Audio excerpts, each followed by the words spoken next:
Hey everybody, this is Matthew Soltesiak, and you're listening to Not the Same Old Lions podcast, part of the Minute Media Podcast Network. The Detroit Lions are now in a new, grittier era, and we look beyond just the kneecaps when it comes to the analysis. I speak with a variety of guests and interview key players, gaining more insight on what makes this team go. Welcome to another episode. In this episode, we recap the Detroit Lions' 27-24 loss to the Minnesota Vikings. No sugarcoating this one, folks, to get that bad taste out of your mouth. This game did not go well. We'll break down the game. We'll discuss the state of the team, especially considering some of the injuries coming out of this, as well as the trade deadline coming up. That and more. Let's get to it, Lions fans. This is James Williams, and you're listening to Not the Same Old Lions podcast. Joining me today is Coach Jerry Angers, a former Michigan High School Coach of the Year. He was also named Coach of the Week by the Detroit Lions. He's a scouting and training director for Bull Rush Sports. Coach, I'm happy to have you here. I'm happy to be here. All right, joining both of us to be happy. It's not Gilmore. No, it is Mr. James Cook, Senior Sports Writer of the Year for Senior Sports Writer of the Year. Sports Writer of the Year for Community Newspaper Holdings Incorporated and the Senior Sports Writer for the Traverse City Record Eagle. James, your titles just keep getting longer, so I'm going to blame that on my tongue twisting. No problem. I wish I was happy to be here. And I think that's to talk about the content, not the company, Coach. I think that's how Correct. I'm taking that one. That's what I was hoping. All right. Well, folks, want to let you know that our show is brought to you by our friends at Roaster Jack Coffee Company. They are out of Traverse City, Michigan. They've been roasting incredible beans for 25 years plus. You get your perfect cup of Morning Joe or your Jack, fueling the whole crew. Order that fresh coffee beans at roasterjack.com. If you use the code LIONS, you get 20% off your order. We brewed some up this morning, got that in the coffee mug for my wife as we headed out and road trip to Detroit and back. Did not get the result we wanted, folks, but let's go with the overall reaction. James, what do you got? On to Washington. That's pretty much about all you can take out of this game. All right. I go back to a phrase I heard in elementary school that kids would chant on the playground, and I'm going to just paraphrase and just say, UGLY, where's the alibi? That was ugly, ugly, ugly. And it came off a bye week, and that's where the alibi comes in. I don't know. Coach, what do you got? What's your overall reaction? I'm just hoping this is another wake-up call between communication problems and corrections, just like we did before the after the Green Bay game, because that was really bad. That it was. And we do have a good record for getting things right and putting things back in order and making the corrections, and we're going to hope that happens.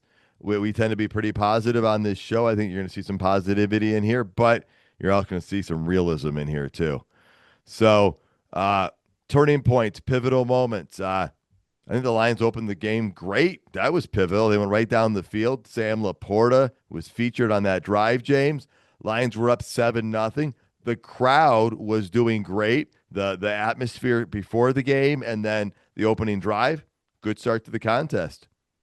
Yeah, I really like that they went to Laporta a lot, 3 times, I think, for 66 yards on that first drive, and including that touchdown. So that was a great start. I think they mentioned that it was the 5th time this season the Lions have scored a touchdown on their first drive of the game, which is always a good way to start off. So from that standpoint, that was pretty good. If they could have just ended right there, would have been great. Right, But because unfortunately they allowed an opening drive touchdown, and that's pivotal as well, Coach, because we've been doing that too many times this season. Mm-hmm. Well, and that comes from special teams.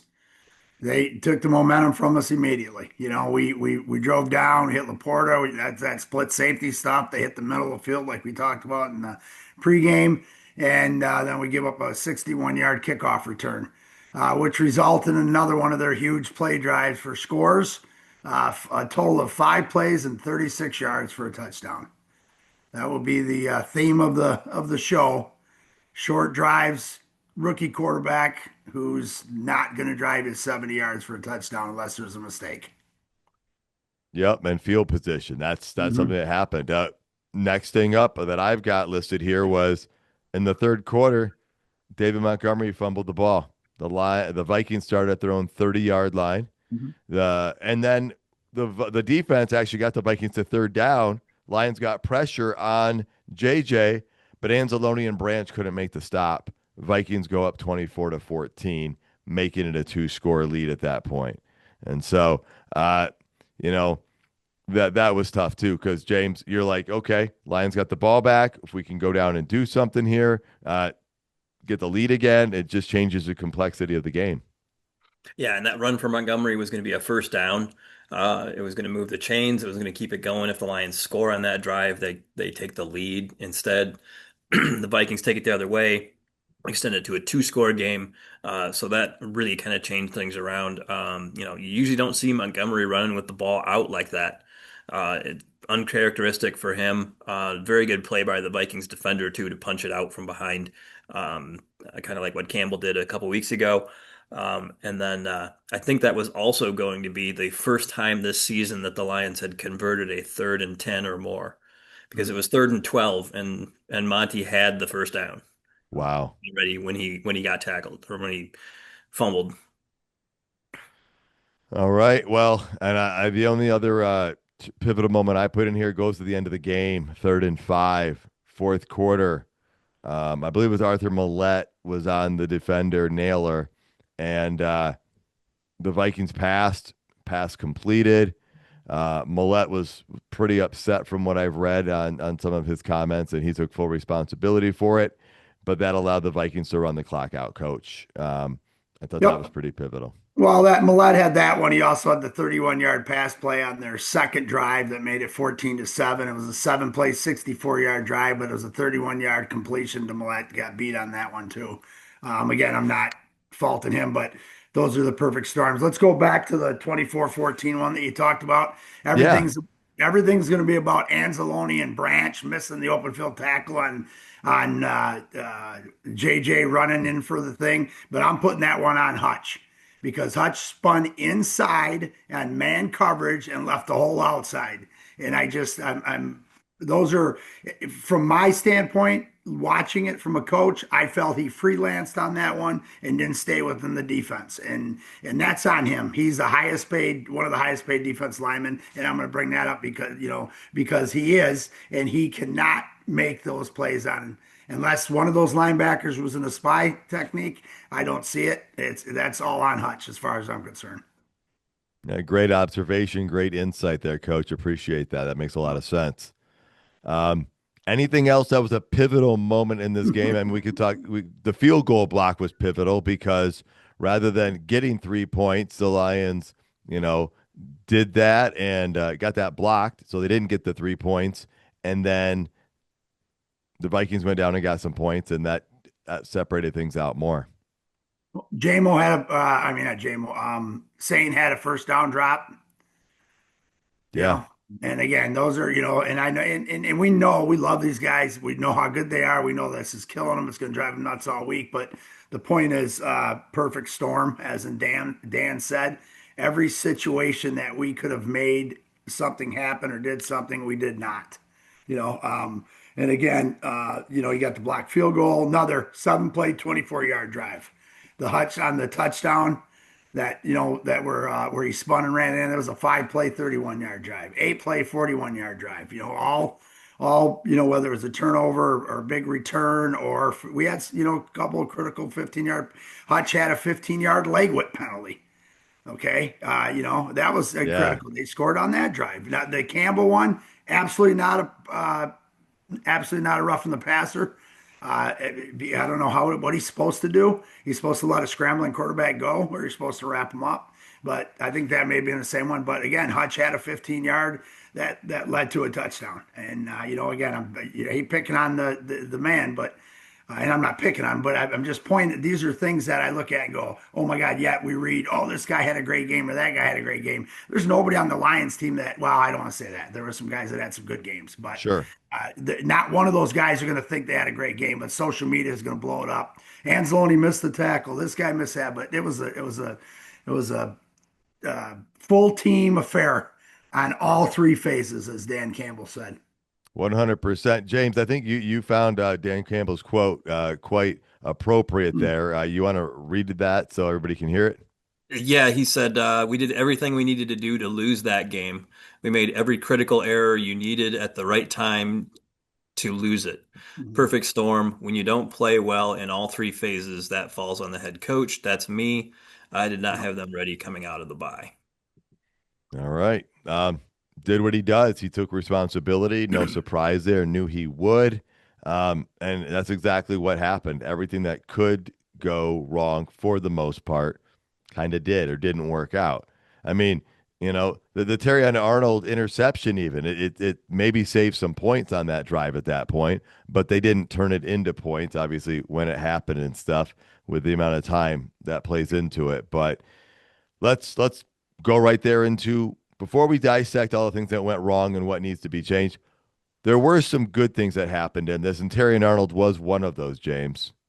Yeah, Terry Arnold, I think, had a pretty solid game. I mean, aside from the big headline of getting his first NFL interception, and that was a pretty great play that they had to go to review to uphold. He did get trucked, I think, on that long run by Aaron Jones early in the game, but then after that was pretty good for the rest of the game. So I think he was one of the ones on defense that stood out. The defense as a whole didn't have a horrible game. They just got set up. Special teams was not good, and they had short fields.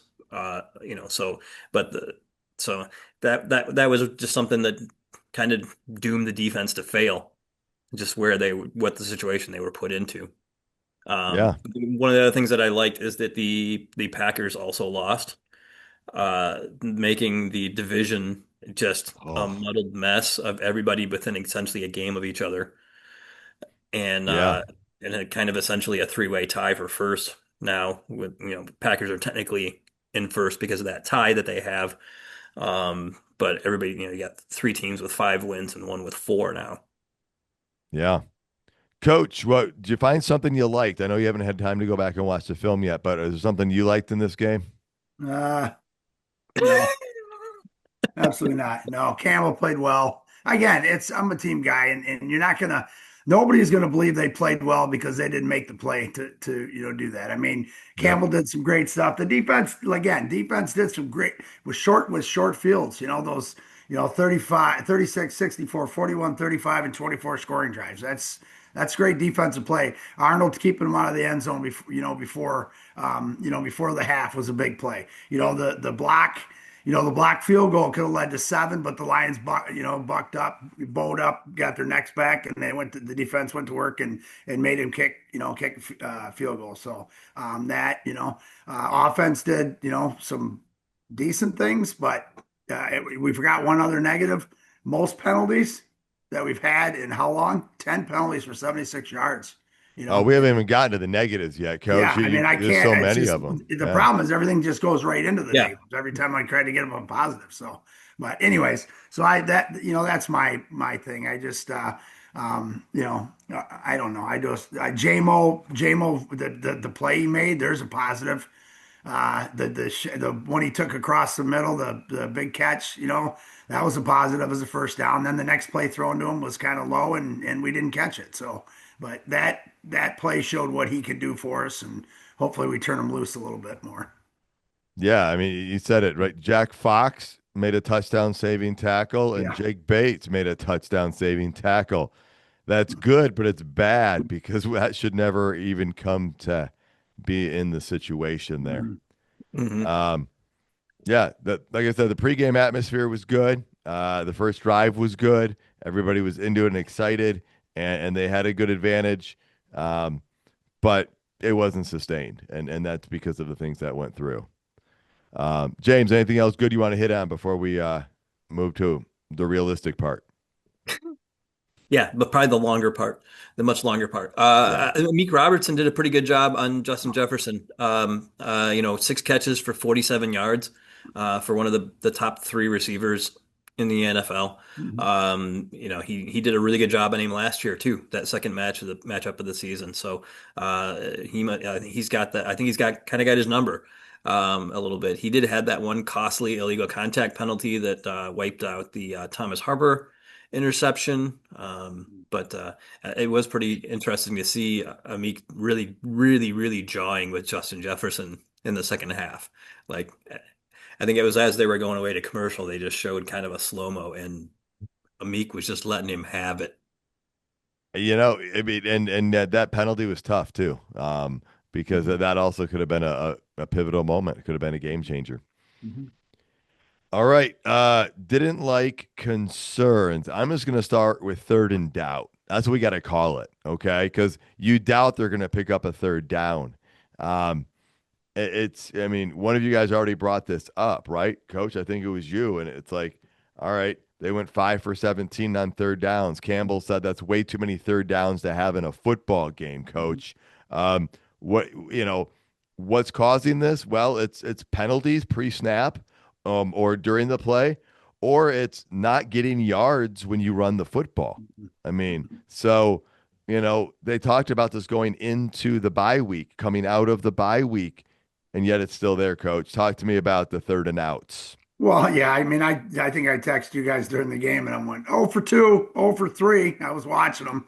And then I Yeah, got to a point where I just said, I'm not counting them anymore. I can't take it. The good thing off that is we did get a couple fourth downs. I think they resulted in touchdowns. But, Decker said the same thing. Some of them are the long ones. With the third and eight, nines, tens, those are the longs, but it's the mids. We're not the old thing is, and I know Dan Campbell, and again, 17 third downs isn't bad if you're just going to kind of if you're just running long drives, keeping the clock down. But if you're converting them, but right. the old thing was whatever you get on, for an instance, you get 2 yards on first down. The next down you got to get half of the eight, which would give you four, and then you got a manageable short third down. That's the MO. If you lose a yard, then you got to get five on that second down. I'm just going coaching philosophy and what the Lions, I believe, are trying to do, as well as what almost every team's trying to do. And then you just half it, get yourself into where you can open your playbook up. Lions can't open their playbook up. There's a Minnesota, their timely blitzes again. Flores is a dog on it, but we've eaten him alive for the last 2.5 years on this. And for some reason, and then our communication between Gibbs and Glasgow and those guys in the middle. So I think that's what that third down comes to. And until we can start splitting it, but when you get zero gains on any one of those first two plays, you're in a lot of trouble. I think that's where I'll bet that's where we're at, and that's what they were talking about in the press conference. Decker was talking about in the press conference. All right, James, third downs. You had some info on this, and I know you're just as disenchanted as we are. Yeah, I mean, 5 for 17 is not good. A big part of that is just that they weren't running the ball well.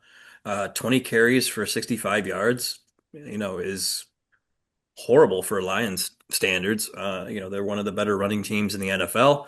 And they gave up 207 yards last week The on the Vikings ground. did. Yeah, the Vikings gave up 207 yards this last week, and then the Lions can only get 65. How does that happen? I don't know. Couple guys came They back they from were injuries. they I'm were going to they give were them. shuffling guys in and out too on the offensive line because the Lions had a couple of guys hurt. Both guards missed some time here and there, and Decker comes out for a Decker. little while. Even Sewell had that thing where he got poked in the eye. Had another thing where he looked like he fell on his shoulder hard and was not hurting pretty good from that. But just 20 carries for 65 yards is just not Lions football, just and not going to cut it. And they were also just running screens over and over and over again when they weren't working, which tells me either that they didn't have enough time to get passes farther down the field, or Goff was just frazzled and getting rid of the ball. Yeah, I've been an opponent of that play calling, and it's driving me crazy, Coach. I get it; it's an extension of the run game, but when the blocking's not up to par, or the other team just has more people than you can block, and it's not working, um, why do you keep doing it over and over again? I'm much more in favor of, hey, let the running back leak out and go a yard or two down the field, and then you dump it to them versus a really quick thing. And coach, maybe you've got an anecdote that says, they're doing this because of this, but it doesn't seem to be working on anything I'm seeing. So, what are your thoughts on this screen passing stuff? Well, it's a box thing. I mean, I think they're running them off, especially with two high safeties. They're figuring we can get one block and we should be able to beat the other tackler. That's kind of the concept you do on it. But right now, we can't get one block. They're Yeah. jumping them quicker than we can do it. I don't know if we have they're picking up some key from us when we do it, how we do it, what Jared does. I don't know. Maybe Jared grabs his towel before he throws a screen. I think we got to run some bubble stuff. Maybe it's a bubble screen, but none of that stuff is going. The screen works when the run game works. And if you're using the screen to dot part of the run game, I think it's you're putting yourself in a bad situation. The leak out, the little 3 yard out, the little flare outs, whatever you want to call them. Um, the toss sweeps, stuff like that. Toss sweep to Gibbs. Then at least he's got the ball in his hand right away, and he can look and beat somebody.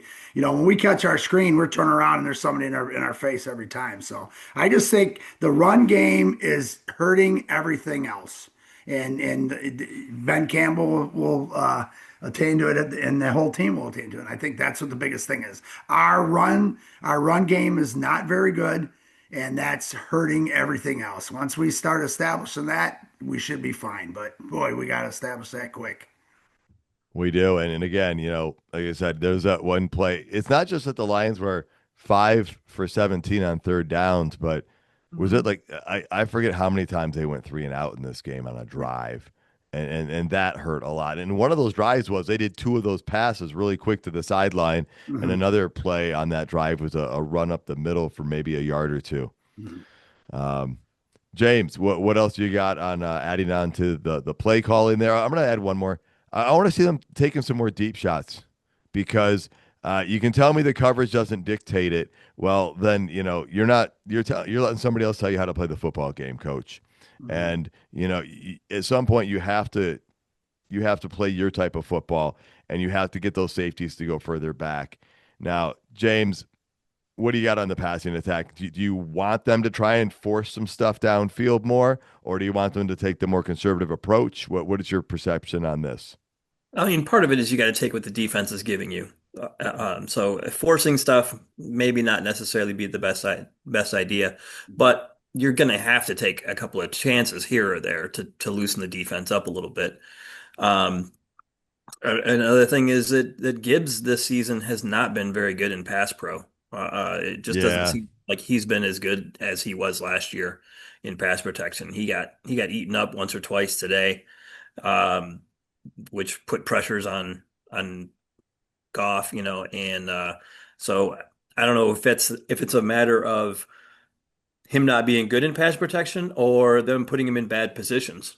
I mean, Gibbs is not the biggest running back in the world. He's not little or anything like that, but he's still asking him to block a blitzing 235-pound linebacker is a pretty big ask for most running backs.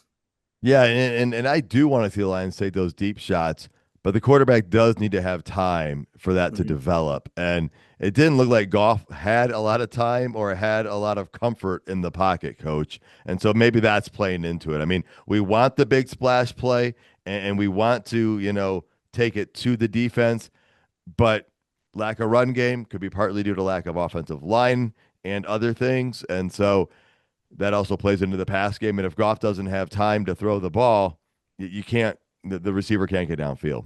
Mhm. Oh, exactly. And again, the run game dictates all those because you're gonna, and you look at Minnesota, they brought the heat, and he probably he tweaked a few things. Coach Campbell said, Flores tweaked a few things, but it's still the same thing they've seen for 3 years.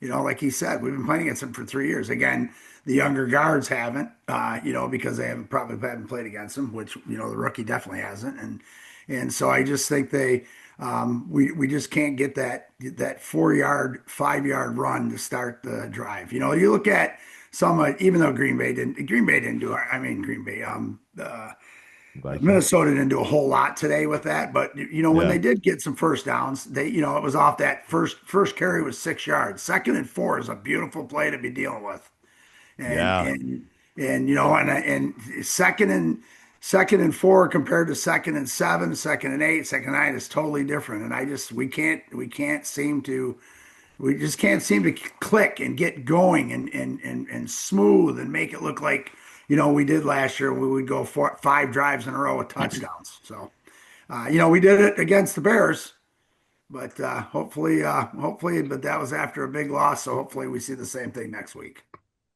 Yeah, and you talked about picking up those chunk plays early in the running game.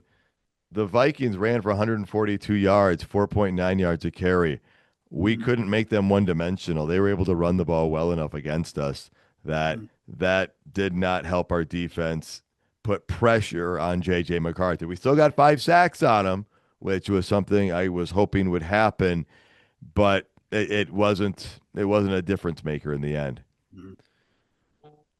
James, what else you got here? Yeah, well, and they got 5 sacks on the Lions, so that even though the Lions generated some pressure, it was basically break even.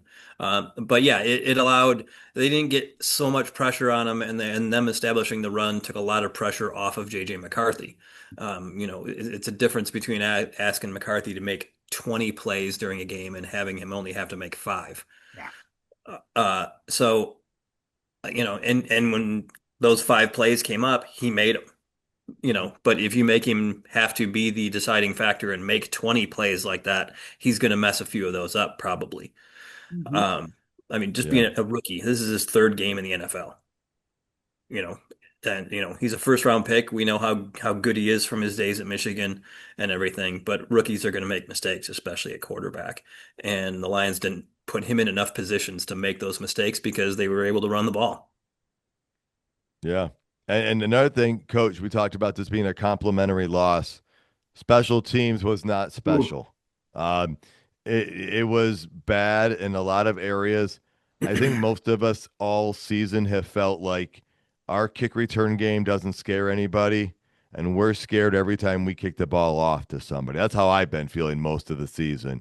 I know our return numbers are above average for our guys, but it just things did not look good. Coach, get me started on special teams. Well, the return was the huge one, and and then they had another one, but there was a holding. So, Yeah, penalty. um, Penalty saved a touchdown, and then we penalty had saved a touchdown. So, kickers yeah, tackling people. yeah, and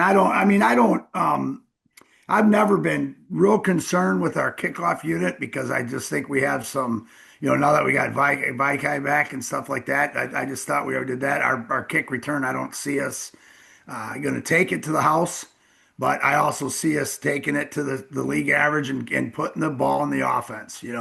But this was a game.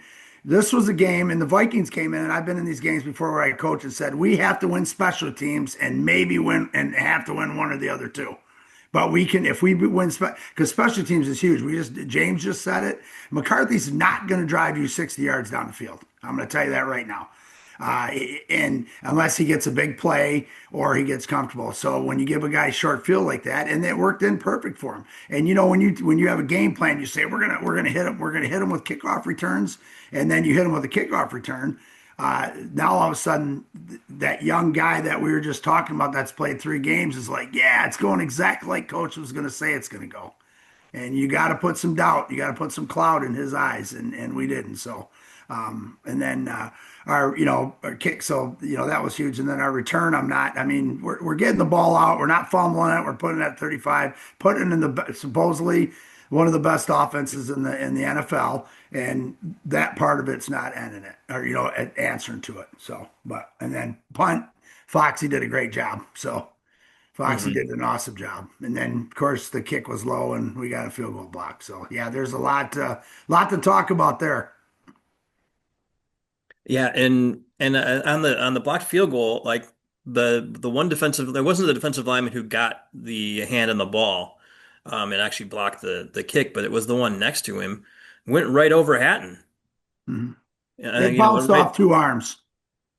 Yeah. I mean, Yeah, maybe he was the one who got in yeah, there, got the second one in there or yeah, whatever. But there was a guy lined up, he wasn't lined up over Hatton, but right. I mean, when he shot the gap, he ran into Hatton. Mhm. And I'm like, oh, okay, is it, were we allowing that now? Because Yeah. that was supposed to kind of be out of the game. The long snapper was off limits, uh, but they allowed some pressure. I mean, there was the guy next to him, Yeah. burned two linemen He got to beat. get through there. So that was not good. The coverage units were not good. The kick coverage unit was not good. Sailors was pretty solid at returning kicks. I Mhm. mean, they were Yeah. starting at the 25, 30 yard line pretty consistently, Yeah. which is pretty good, 34 on and one. not turning the ball over or anything, and not getting penalties. They got saved by that holding call that took back the 99-yard return for a touchdown. But yeah, the special teams was overall pretty bad. Fox was good. He flipped the field once or twice. I mean, there was one time where he was punting from the end zone and they ended up starting from their own 35, I think. Yeah. I mean, that's when they punted from their end zone, the Lions started from their 45 Right. or their 35. So that's a big difference in punters. Yeah. And, I think I've gotten to the point where maybe I just don't like this kickoff. Maybe that's just how I feel about the kickoff is I'm not a fan of it. But, I do like Vaki and Sailors as our return guys. Um, but maybe that's it. And then field position. That hurt us. We had so much bad field position early in this game, and the Vikings had the complete opposite. And I think if I'm remembering correctly, we had very short field position at one point, and then we had to punt the ball because we couldn't do anything with it. So that changes the complexity of the game as well. And that was early. That was before the injury started hitting. So. Um, Coach, when you got a longer field, it's a lot more variables come into play, and it's just harder. You got more work cut out for yourself. Yeah, it's all about percentages, and the percentage of scoring on a 80-yard drive are a lot lower than on a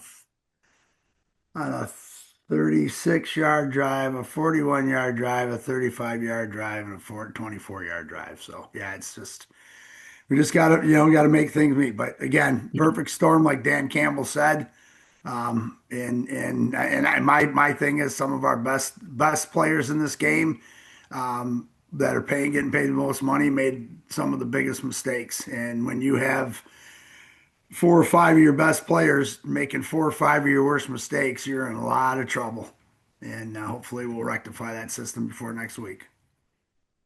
Yeah, well, and Well, they got two penalties for hitting McCarthy.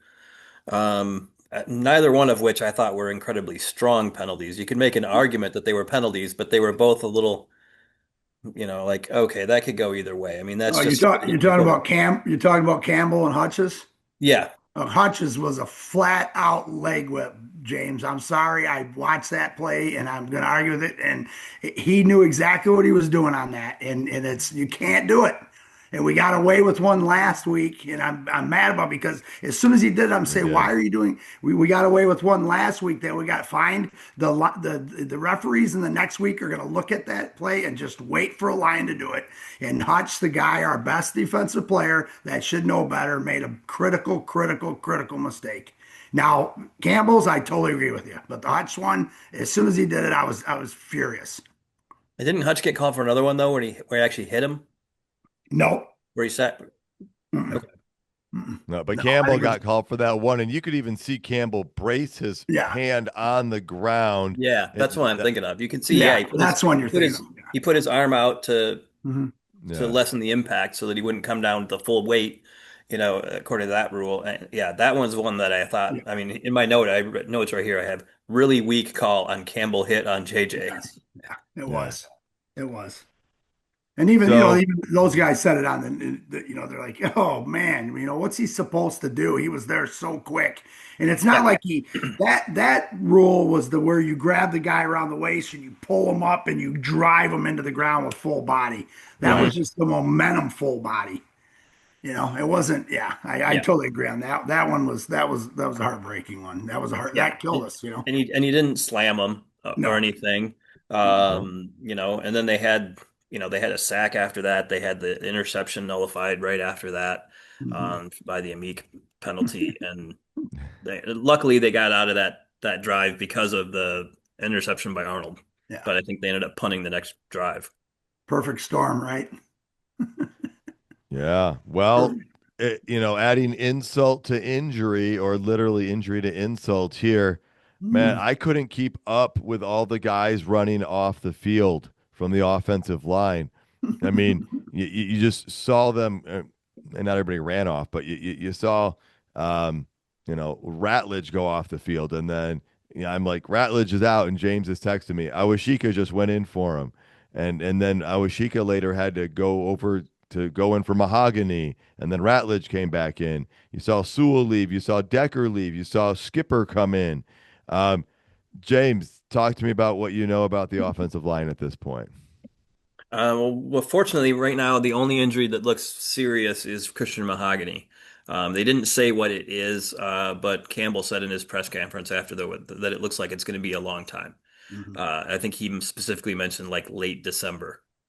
So that time frame and seeing the injury kind of lines up with maybe a clean fracture of his ankle, which is, the like kind of a minimum time frame for that usually is about 6 weeks. So maybe that's what it could be, but also that's lucky that it's not an ACL. If it's an ACL, I mean he's at this point in the season, if you tear an ACL, you're done. Right. So he didn't have that. And he didn't say it was season ending or anything. So that's good. They could have him back by the playoffs. But they're going to have to fill in somewhere for him. Maybe Frazier can come back here fairly soon, and then maybe they can plug him in. Maybe they just roll with Awashika. Maybe they make a deal for somebody. Who knows? But losing Mahogany is another big piece in that offensive line. Yeah, and coach, just seeing other guys getting banged up more as well. What's your take on the offensive line at this point, coach? Yeah, I'm a little nervous. I mean, you know, um, uh, who came, he came in. It was Shika. They talked about him. He's been there before where he's played that guard position. He played in playoff games. Yeah. They had to put Rags was out, Glasgow had to go to center. He played guard, Decker's back. He feels comfortable with those guys. I think they feel comfortable with him. He's one of those ones when he's in there, I feel, I'm not like, oh my God. Yep, So I I think agree. that's going to be a good sign. The thing is going to be with Decker. Looks, Decker's so tough, he's going to make it out. I'm sure Sewell's shoulder, that was one of the nastiest blocks I've ever seen in my entire life. When Sewell got hurt, I don't know if you probably didn't see it, James. You might have saw it on replay, but he literally picked that line. He blocked the linebacker so well that he picked him up and then he tried to arm throw him. Well, he hooked onto his arm and then they came down on top of his shoulder. Oh, It was nasty. The commentators even talked about it and said, "Oh my God." So I mean, it's going to be. I think we're going to have to get somebody. I can't. We got Colin still in there. We still got what's his other name? He played center too. He plays on special teams for us. So we have some bodies, but we need to yeah. have. Oshika going in there and starting at left guard. I'm not concerned with it. It's making sure we have somebody to back him up. And I thought Skipper did a pretty good job when he went in for Decker. He's just so big and he knows what to do and he's going to get a hand on somebody. So, but Mhm. And they used him as a sixth blocker a couple of plays yeah, too, yeah, which yeah, we saw a couple of plays I think in maybe a couple weeks ago, but we haven't seen a whole lot of this year. yeah, yeah. Which is another reason the running game I think is it's just it's weird. We're just not. Yeah, I know Coach Campbell's probably not sleeping tonight. All right. Well, if he's not sleeping, he could be drinking some coffee. I want to give a shout out to Roaster Jack Coffee Company for supporting the show. You can order fresh roasted order coffee at roasterjack.com. If you use the code Lions, you get 20% off. All right. We have a segment called Play of the Game, and Mm.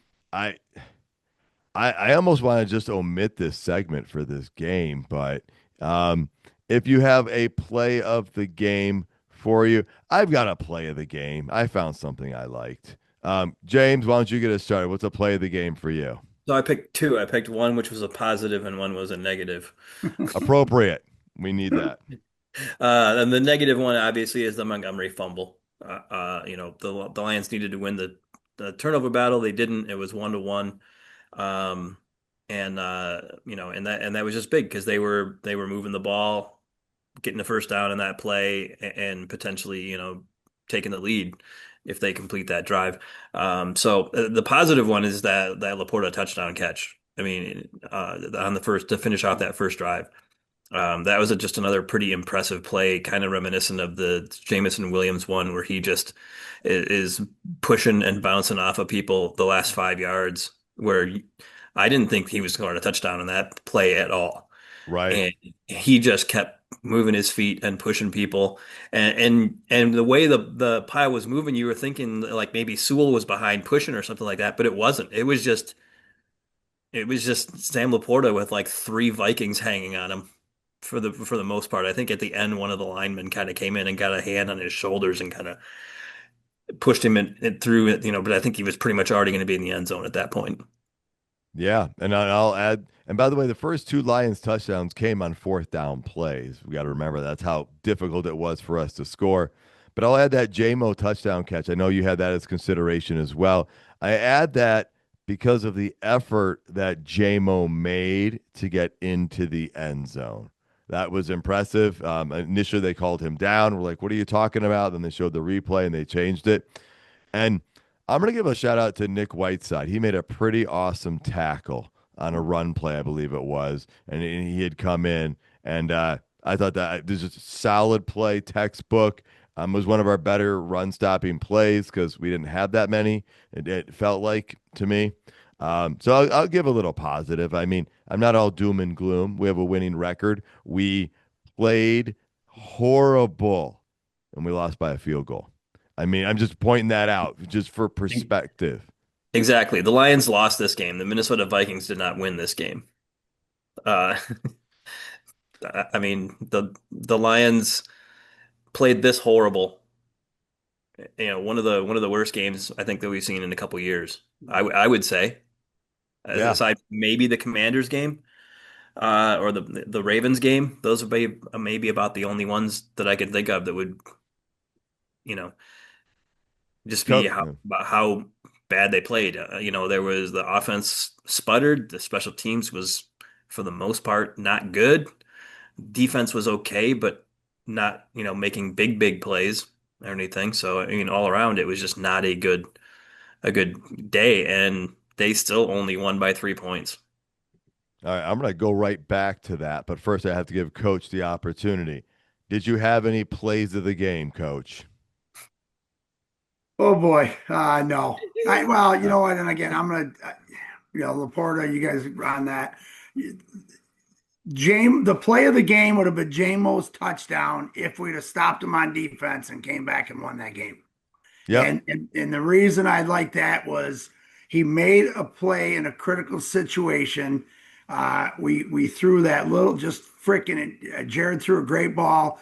JMO caught it and used his speed. There was another one too. I think he caught and got the first down where he was 3, 4 yards short and made a couple dance moves and got the first down. I think it was JMO also. So Yep, it was. those are all positive things that we can build on.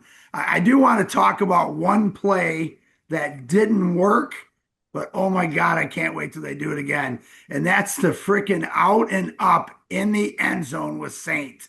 Oh, yeah. That Yeah. play, that for them to try to pull that off in that 10-yard little distance, was within 6, 7 inches of the catch. We will see that one again. And that's gonna Oh come yeah. in a critical situation, a critical game, to either put us ahead or win a game for us. I really believe that. So, Yeah, and that corner totally bit on that. oh God, that was On the, Yeah. on the on the move back up, and then Saint just turned Yeah. around and Goff just let him a little bit too yeah, much.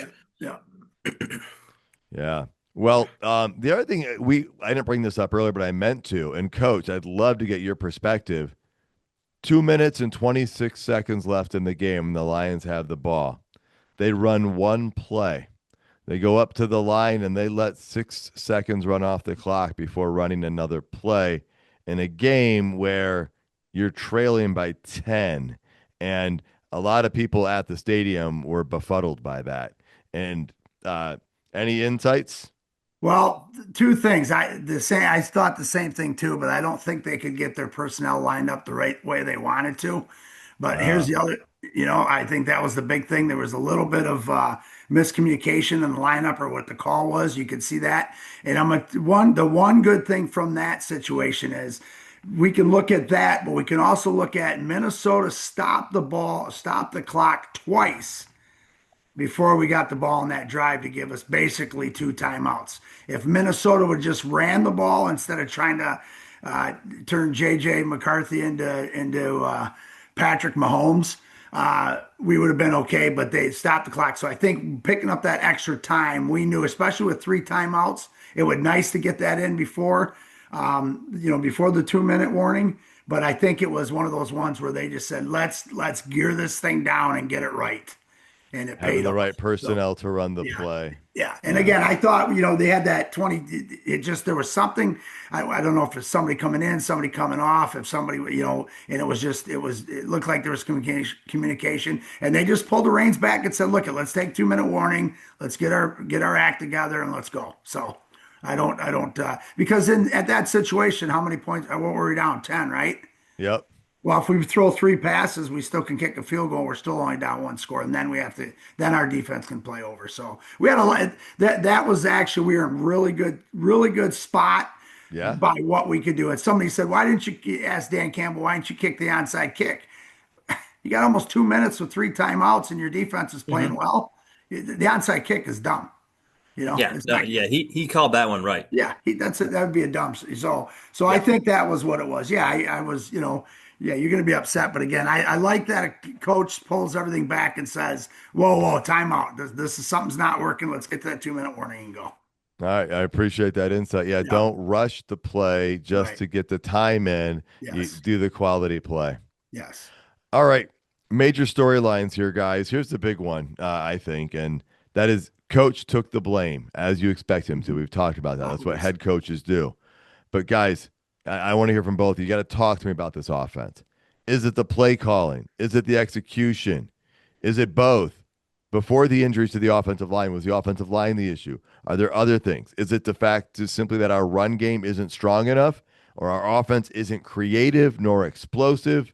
What is going on? Because whatever self scouting happened, this was not the get right game that a lot of people were hoping for. James, start with you. I mean, Morton is not the same play caller that Ben Johnson is. Ben Johnson called plays to set up other plays in the game. Morton seems like he's got a playbook and he's just picking plays. The order and the setting up other things doesn't seem to be as big of a priority for Morton, like it was with Ben Johnson, where he would use a team's tendencies against them, and try to draw them into those tendencies too with how he called plays, and and all that kind of stuff. Whereas Morton just looks like he's literally just picking through a playbook. And he's got his plays that with this personnel should work more often than not. And so I think that kind of the personnel's been lifting him up a pretty good amount. Um, and I think he's got to do a little bit of some of the lifting here too. Okay. Coach, your insights? I've got my opinion, but I got to hear yours first. Well, I'm going to agree partially with that. And I agree because they are different. And when you're not staying on schedule, with your Mhm. plays, and he is probably a scripted guy. He's probably got his following where, hey, we're in the second and third, we're in second and three, we're in second and seven. Oh my God, we're in second and nine. What can we do to get half of those plays back? Now, if we only get two, we got to get those back again. I think he is getting into that setup thing. But when you go three and outs in a row in a game, which again, that's part of it, something's not working in that situation. So I think that's one of the biggest things. So the staying on schedule part, and then let's go back. We got uh, Saint drops a first down. Okay, Monty fumbles on a first down, right? What would have been a first down? Yep. Which would have been a first down. And Mhm. now do we get into where he's setting things up and going? So, and again, I'm not sure. Again, he's not been in this situation before where Ben was OC for a couple of years. Uh, to adjust to a Viking concept, this is the first time that Martin has gone against Flores as a play caller. That's Yeah. not Dan Campbell's first time. but it's Right. his first time. And if he, maybe he doesn't adjust as well and as quick as maybe Ben Johnson did or somebody else does. I'm not saying he's worse or better, but maybe he just doesn't adjust as quick on tendency changes from your opponent defensive coordinator. And so it takes him maybe instead of one series or two series to figure out, maybe it takes him the three or the fourth series to figure it out. And then when we as a unit, fumble, drop a pass, get tripped, miss a block, then those are things it's gonna and that's all gonna be on him. And Morton's gonna take it on the chin and say it's his fault. Dan Campbell's gonna take it on the chin and say it's his fault. Flip saying the exact same thing, and so Shep. And that's what the good thing about this unit, this team is that hopefully they're going to make those corrections and figure it out. So I don't, yeah, I think there are some things, I'm sitting back, same thing like you guys are going, why? But then I also look at the negative aspect and parts where we blow a block and we're at second and 12 instead of second and eight, big changes. And maybe he panics a little bit in those situations and says, we got to throw the ball and pick up 10 yards right now. So it's 3rd and 2 instead of getting half back and calling it 3rd and 6. That's my analogy. That's what I feel. All right. Well, I'm basically saying every question I ask you, the answer is yes. Mm-hmm. I think it's a collective effort. I think Mm-hmm. that's the complicated, difficult part thing of this is it's not just one thing. You brought it up, coach. It's dropping a pass here, fumbling something there, maybe a play call there, an execution or a block here. It's a lot of different things. And then those things, snowball into other things. Mm-hmm. Um, all right. Well, where do the Lions? Oh, I have a question before we go to this next thing. We didn't bring up the run defense, you guys. Why was Aaron Jones getting 8.7 yards a carry, coach? I don't know. Here's the one thing I noticed on a couple of them, the cutback lanes, we did not have anybody on the edge.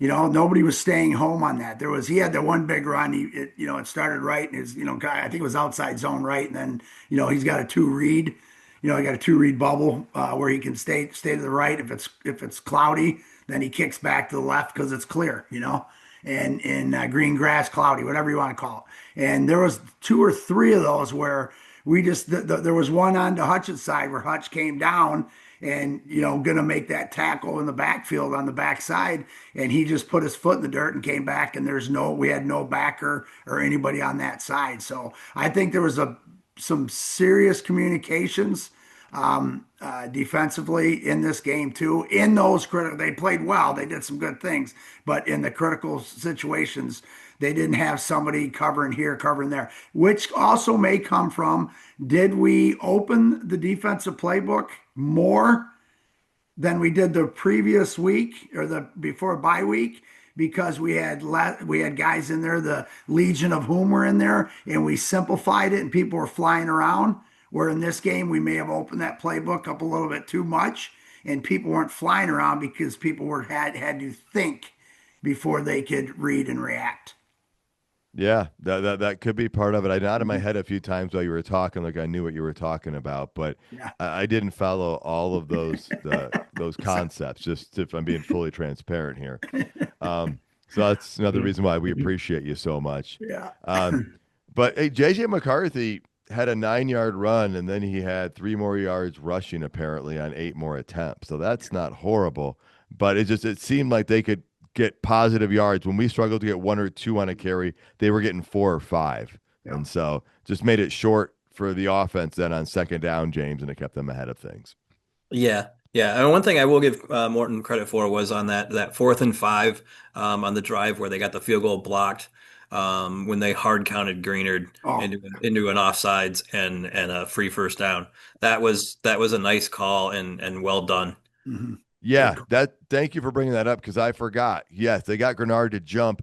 And as it happened, I was like, we were never gonna hike the ball there. Mm. I did I now No. but we didn't know. And in the stadium, you're thinking he's gonna go for it. And then Mhm. as soon as that happened, I was like looking at the body language, everything, and I'm like, we were never gonna hike it. That Mhm. was a great call. That does deserve some credit. Yeah. So Yeah, they nice, they were nice never job. they were going to take the field goal. from there. They ended up getting a first down out of it, taking a field goal from a shorter distance, which didn't work out. So Yeah. Yeah. maybe in a way it didn't work out. It could have worked out better if we hadn't hard Mm. counted them and then just kicked the field goal from there or something. But Who you knows? never know. But it was a nice play, and they got him, and so I'll give him some credit for that for sure. All right. Well, that's what everybody likes to talk about. Trades, trades, trades. I try to make them all the time in fantasy football, or at least I did in the past. But the trade deadline in the NFL is Tuesday, November 4th. Going into this game, I said the only spot I thought maybe the Lions should be trading for or thinking about was on the offensive line. I was thinking a tackle position just due to Decker being banged up a bit and knowing that we didn't have a lot of depth at the tackle position. Um, Decker Decker's banged up. I know he's tough. I know he plays hard and plays through it, but he is banged up. He got banged up more in this game. And so I am still of the I'm probably stronger of the point that the Lions should probably consider looking for a backup offensive tackle somewhere, just to add some more depth to that. Um, and the offensive guards, that's a whole new story now. We had multiple injuries come out of there. Um, James, any thoughts you have? Yeah, well, I mean, the first name that comes into my head is Kevin Zeitler. He's playing for a team that's not good. That's probably going to be sellers at the deadline here, and the Lions have very good familiarity with him. He was very good last season, and they could just come and plug him right in, and he would probably not be very expensive. Uh, Who's hurt for us? Our left guard or our right guard? yeah, you'd have to move Ratledge over. Yep, That's my but point. yep. Yeah. But still, he's an upgrade. Oh, for sure.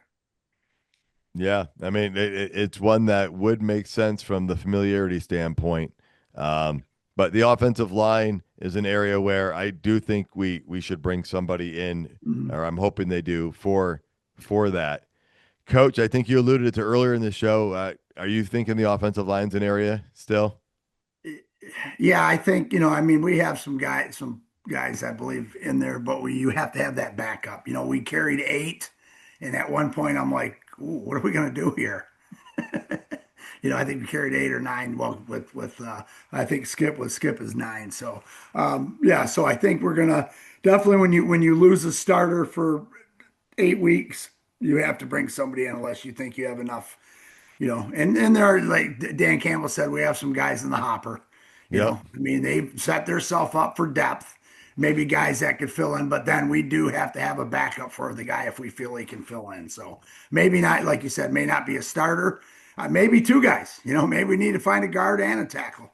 Yeah. Something that can help. And the interior thing, and as well as backup Decker. So, but and then it'll be interesting to see how the grades fall out and how everything went with the defense. I think that's one of the things the Lions are always looking, but Campbell said there's he alluded to. I think there's some guys that made a lot of mistakes, and somebody's gonna get called under the bus this week about it. So, well, maybe. Coach, are you starting the Max Crosby rumors again? Oh yeah, I actually Hendrickson, Crosby, and Stills and Nash. Mile and Garrett. They're all coming. We got them all. We got them. The other teams are going to eat their salary. We only have to pay $100,000 a year for each one of them. So Brilliant. I'm actually okay with the defense, James. am I. Coaches too. Your Mhm. thoughts? Yeah, I like I mean, the guys that they brought in with the Legion of Whom all proved themselves as fairly capable. So they've got like more built-in depth now, and you've got guys on the way, coming on the way. They Yeah. should be getting DJ Reed back here in the near future, hopefully. Um, maybe guys like Wingo. They got, Rodrigo coming back sometime pretty soon. Davenport down the road. So they've got help coming there.